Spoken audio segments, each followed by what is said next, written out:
ಕೇಂದ್ರ ರೈಲ್ವೆ ಸಚಿವರನ್ನ ಕುಮಾರಸ್ವಾಮಿ ಭೇಟಿಯಾಗಿದ್ದಾರೆ. ಅಶ್ವಿನಿ ವೈಷ್ಣವ್ ಜೊತೆ ಯೋಜನೆಗಳ ಕುರಿತು ಕುಮಾರಸ್ವಾಮಿ ಚರ್ಚೆಯನ್ನು ನಡೆಸಿದ್ದಾರೆ. ಪ್ರಮುಖ ಅಭಿವೃದ್ಧಿ ವಿಷಯಗಳ ಕುರಿತು ವಿಸ್ತೃತ ಚರ್ಚೆ ಆಗಿದೆ ಅನ್ನುವಂಥ ಮಾಹಿತಿ.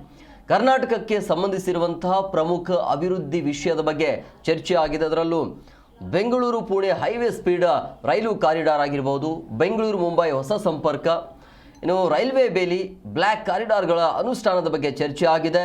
ರಾಜ್ಯದ ಬಾಕಿ ರೈಲು ಯೋಜನೆಗಳ ಬಗ್ಗೆ ಪ್ರಸ್ತಾಪ ಕೂಡ ಮಾಡಲಾಗಿದೆ. ಇದರ ಬಗ್ಗೆ ಟ್ವೀಟ್ ಮಾಡಿ ಮಾಹಿತಿಯನ್ನು ಹಂಚಿಕೊಂಡಿದ್ದಾರೆ ಕೇಂದ್ರ ಸಚಿವ ಎಚ್.ಡಿ. ಕುಮಾರಸ್ವಾಮಿ.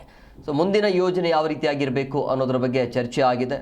ಕೇಂದ್ರ ರೈಲ್ವೆ ಸಚಿವರು ಅಶ್ವಿನಿ ವೈಷ್ಣವ್ ಅವರ ಜೊತೆ ಯೋಜನೆಗಳ ಕುರಿತು ಕುಮಾರಸ್ವಾಮಿ ಅವರು ಸುದೀರ್ಘವಾಗಿ ಇದರ ಬಗ್ಗೆ ಚರ್ಚೆಯನ್ನು ಮಾಡಿದ್ದಾರೆ. ಏನೆಲ್ಲ ಚರ್ಚೆ ಆಯಿತು ಅನ್ನೋದ್ರ ಬಗ್ಗೆ ಟ್ವಿಟರ್ ಮುಖಾಂತರ ಈಗ ಮಾಹಿತಿಯನ್ನು ಹಂಚಿಕೊಂಡಿದ್ದಾರೆ. ಪ್ರಮುಖವಾಗಿ ಈ ಅಭಿವೃದ್ಧಿ ವಿಷಯಗಳ ಕುರಿತು, ಅಂದರೆ ಕರ್ನಾಟಕಕ್ಕೆ ಸಂಬಂಧಿಸಿರುವಂಥ ಅಭಿವೃದ್ಧಿಗಳು, ಬೆಂಗಳೂರು ಪುಣೆ ಹೈವೇ ಸ್ಪೀಡ್, ಇನ್ನು ಬೆಂಗಳೂರು ಮುಂಬೈ ಹೊಸ ಸಂಪರ್ಕ ಆಗಿರ್ಬೋದು, ರೈಲ್ವೆ ಬೇಲಿ ಮತ್ತು ಬ್ಲಾಕ್ ಕಾರಿಡಾರ್ಗಳ ಅನುಷ್ಠಾನದ ಬಗ್ಗೆ ಚರ್ಚೆ ಮಾಡಲಾಗಿದೆ ಅಂಥೇಳಿ ಎಕ್ಸ್ ಮುಖಾಂತರ ಮಾಹಿತಿಯನ್ನು ಹಂಚಿಕೊಂಡಿದ್ದಾರೆ. ಆ ಎಕ್ಸ್ಕ್ಲೂಸಿವ್ ಫೋಟೋವನ್ನು ಕೂಡ ನೀವು ನೋಡ್ತಾ ಇದ್ದೀರಿ.